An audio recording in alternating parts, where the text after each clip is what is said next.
2학년 여러분, 오늘은 선생님이 물질이 녹는 정도, 물질의 특성 두 번째, 용해도에 대한 우리 비상교과서에 대해서 설명을 좀 더 덧붙이도록 하겠습니다.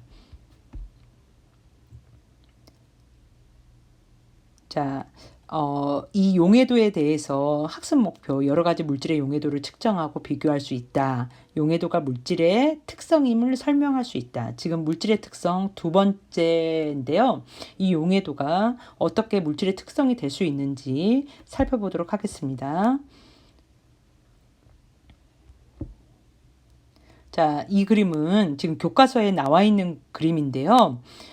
날씨가 더워지거나 여름이 되면 그 수면 위로 이렇게 물고기들이 올라와요. 그래서 이렇게 숨을 쉬듯이 뻐끔뻐끔 하고 있는데 우리는 물고기가 올라온다 이렇게만 보고 있는데 왜 이 물고기가 수면 위로 올라오는지를 알아야 돼요. 근데 여기는 이 용해도의 뒷부분인 기체의 용해도와 관련이 있습니다. 그래서 뒷부분에 선생님 설명을 좀 더 하고 다시 보충하도록 하겠습니다.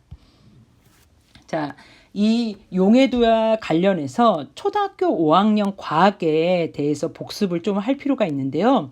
초등학교 5학년에 어디까지 나오냐면 용매, 용질, 용해, 용액까지 나옵니다. 그리고 이제 중2 때 용해도 해서 선생님이 어제 그 텍스트에 용 시리즈, 용용 뭐 이렇게 했었죠. 그 5개가 완성이 되는 거예요. 근데 초등학교 5학년 때 우리는 용매, 용질, 용해, 용액을 배웠는데 이것을 예를 들어서 이제 설명을 해볼게요. 설탕물을 만드는데 자, 용매에 해당되는 것이 물입니다. 이 물은 어떻게 물질을 녹이는 물질이죠. 용질은 설탕물을 할 때 예시로 설탕이 됩니다. 이 설탕은 녹여지는 물질이에요. 용해는 그럼 무엇이냐? 물 속에 설탕이 녹아 들어가는 과정이 용해입니다. 그리고 물과 설탕이 고르게 섞여가지고 어느 한 부분에서 한 스푼을 떠도 농도가 일정한 것들을 뭐라고 부르냐면 용액이라고 부릅니다. 선생님이 이게 천천히 설명하는 이유가 있어요. 이 용액 설탕물을 좀 헷갈려하는 친구들이 있어요. 그래서 용액은 만약에 우리가 시중에서 파는 뭐 흔들어 드세요 하는 음료수들 이런 것들 그 다음에 뭐 커피 그 다음에 미숫가루 뭐 이런 거 그 다음에 과일 주스 이런 것들은 용액이 아닙니다. 용액은 지금 이 화면상으로만 얘기하기가 조금 이제 곤란한 점이 있는데 어떤 한 부분을 떠도 어떻게 농도가 똑같아야 돼요. 그래서 한쪽은 뭐 진하고 한쪽은 농도가 옅고 하면 과학에서 말하는 용액이 아닙니다. 그리고 우리가 상식적으로 알고 있는 게 있어요. 물의 온도가 높을수록 설탕이 녹는 양이 많아지죠. 이 많아지는 이 온도에 따라서 녹는 양이 많아지는 것을 이제 나타내는 게 이제 용해도와 관련된 내용입니다. 그러면 첫 번째 용해 다시 한번 언급을 하고 넘어가겠습니다. 한 물질이 다른 물질에 녹아 고르게 섞이는 현상입니다. 자, 용매인 물에 용질 설탕이 고르게 섞이겠죠. 그래서 어떻게 설탕물이 되는데 선생님이 아까도 얘기했듯이 이 컵 어느 한쪽에서 한 스푼을 떠도 농도가 똑같아야 돼요. 그리고 참 여러분들한테 전 시간부터 선생님이 그 화면 녹화 수업이 지금 펜이 지금 고장이 났어요. 그래가지고 지금 PPT를 어느 정도 이렇게 보충을 해서 말로만 하고 있는데 이게 고쳐지는 대로 좀 더 자세하게 설명을 할 수 있을 것 같습니다. 조금만 참아주세요. 자, 용액 이렇게 됩니다. 자, 그러면 어떤 온도에서 일정한 양의 용매의 용질이 더 이상 녹을 수 없을 만큼 최대로 녹아있는 용액, 이것을 무엇이라고 하느냐면 포화용액이라고 합니다. 자, 포화용액보다 용질이 적게 녹아있는 용액, 이거는 아니불자를 써서 불포화용액이라고 그래요. 이런 말의 해석보다 지금 다음 장에 나와 있는 그래프를 보면 이해가 더 빠를 것이라 생각됩니다. 자, 왼쪽에 있는 그래프를 보면 어떤 한 물질이 지금 온도에 따라서 지금 녹아 가는 과정이 이렇게 그래프로 그려져 있는데 자세히 보면 온도가 높아질수록 녹는 양도 커져요. 정비례는 아니지만 비례 관계에 있습니다. 그래서 이 포화 용액이라고 하는 것은 최대로 그 온도에서 녹는 양이잖아요. 이 빨간 선에 있는 모든 점은 포화 용액이 됩니다. 그리고 포화 용액이 아닌 이 빨간 선 밑에는 아니불자를 써서 불포화 용액, 그 다음에 그 정의에서는 나오진 않았는데 이 빨간색을 넘어설 수도 있어요. 자, 지나칠 과자를 써서 과포화 용액이라고 합니다. 과포화 용액도 실제는 있는데 이 과포화 용액을 이제 우리가 많이 보기는 어렵고요. 어느 쪽에서 이렇게 볼 수 있냐면 그 손난로에서 똑딱이 손난로가 있어요. 이렇게 똑딱하면 쫙 이렇게 응고가 되면서 열이 나는 손난로가 있어요. 그 손난로 액체처럼 보이는 이 부분이 과포화입니다. 이 과포화는 예를 들기가 좀 힘들어요. 그래서 어쨌든 포화, 불포화, 과포화를 확인하고 가시면 되고, 오른쪽에 여러 가지 질산나트륨, 질산칼륨, 염화칼륨, 염화나트륨과 같은 용해도를 온도에 따른 용해도가 이렇게 표시되어 있습니다. 자, 다음 넘어가겠습니다. 자, 이제 중2 때 배워야 될 용용 다섯 번째 핵심입니다. 어떤 온도에서 용매 100g에 최대로 녹을 수 있는 용질의 그람 수를 뭐라고 하느냐? 용해도라고 합니다. 그러면 여기에서 말했듯이 용질의 그람 수잖아요. 그러면 이 그람을 빼놓고 얘기를 하는데, 자, 예를 들어 질산나트륨 30도씨에서 용해도가 30이다. 이 뜻은 대부분 중학교에서는 용매를 물로 합니다. 물 100g에 이 온도에서 최대로 녹을 수 있는 곳이 그람수가 30g이라는 뜻이에요. 이렇게 용해도를 해석하면 되고요. 온도와 용매가 같을 때 용해도는 일정한 값을 나타내며 물질의 종류에 따라 달라요. 달라야만 뭐가 될 수 있어. 물질마다 달라야만 용해도는 물질의 특성이 될 수 있습니다.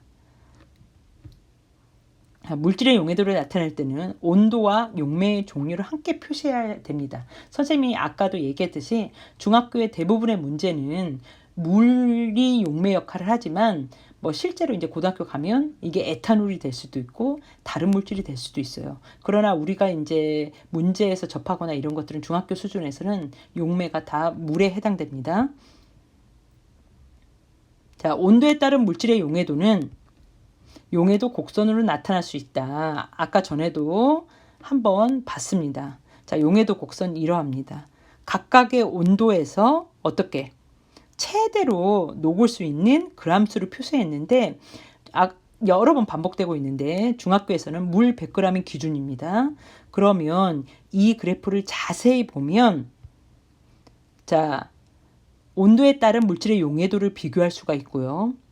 용액을 냉각할 때 석출되는 용질의 양을 알 수 있다. 이렇게 되어 있는데 이 부분은 약간 어려움이 있어서 혼합물의 분별 결정에 다시 한번 설명을 하도록 하겠습니다. 자, 온도에 따른 용해도 변화가 가장 큰 물질과 가장 작은 물질은 각각 무엇인가? 기울기가 급할수록 용해도 변화가 가장 큰 물질이고요. 기울기가 작을수록 작은 용해도 변화가 작은 물질이겠죠. 그래서 용해도 변화가 가장 큰 것은 질산칼륨이고 용해도 변화가 가장 작은 물질은 염화나트륨입니다. 자, 기체 용해도가 나와 있는데요. 아까 여름이 되거나 날씨가 더워지면 물고기들이 숨을 쉬려고 수면 위로 올라온다고 그랬어요. 왜 수면 위로 올라올까? 물속에 산소가 충분치 않기 때문이겠죠. 그러면 선생님이 아까 전에도 계속 얘기를 했지만 온도가 올라갔다고 그랬어요. 그럼 온도가 올라가면 기체의 용해도는 달라지고요. 또 하나 압력에 따라서도 달라집니다. 이 내용을 좀 더 자세히 보겠습니다. 기체의 용해도는 온도와 압력에 따라 어떻게 변할까? 자, 기체의 용해도 알아보기.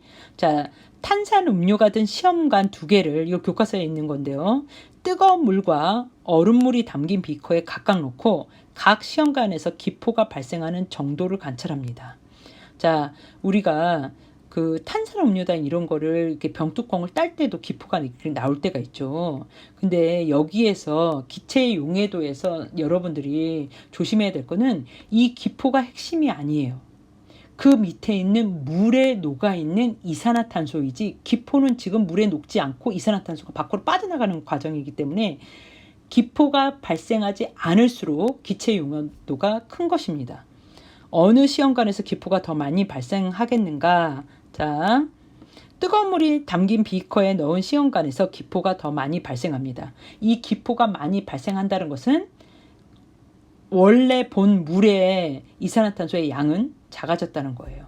선생님이 원래 본 물 이렇게 얘기하고 있는데 대부분의 음료수는 80% 이상, 90% 이상이 물이라고 보면 돼요.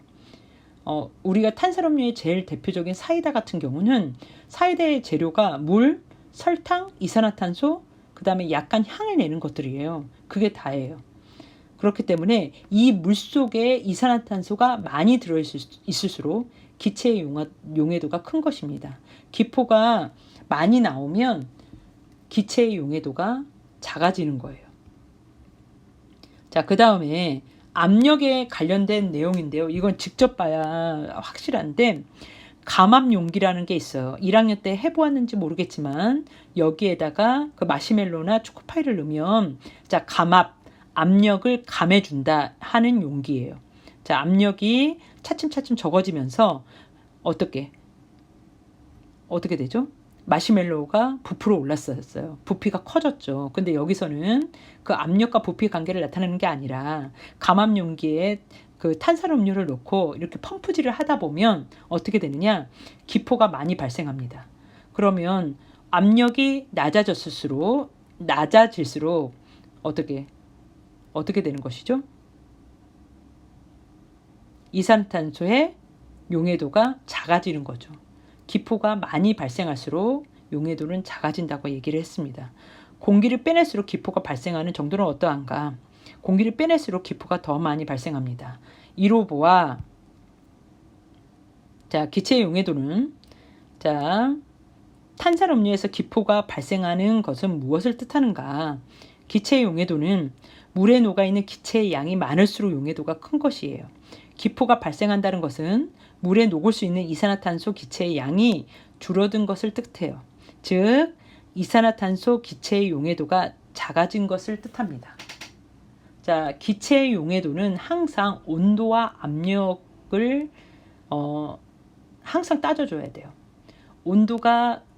그래서 기체의 용해도가 커지는 조건은 온도가 낮을수록, 그 다음에 압력이 클수록이 됩니다. 그래서 그 기체의 용해도를 크게 하려면 탄산음료를 탄산이 많은 상태로 청량감을 가지게 먹으려면 어떻게 해야 돼요? 온도를 낮추는 곳에 보관을 하죠. 그래서 대부분 냉장고나 어디 고깃집이나 이런 데 가도 이런 탄산음료는 다 냉장고에 들어있습니다. 온도를 낮춰야만 이산화탄소가 그 물속에 많이 녹아있고 우리가 마셨을 때 청량감을 느끼는 것이에요.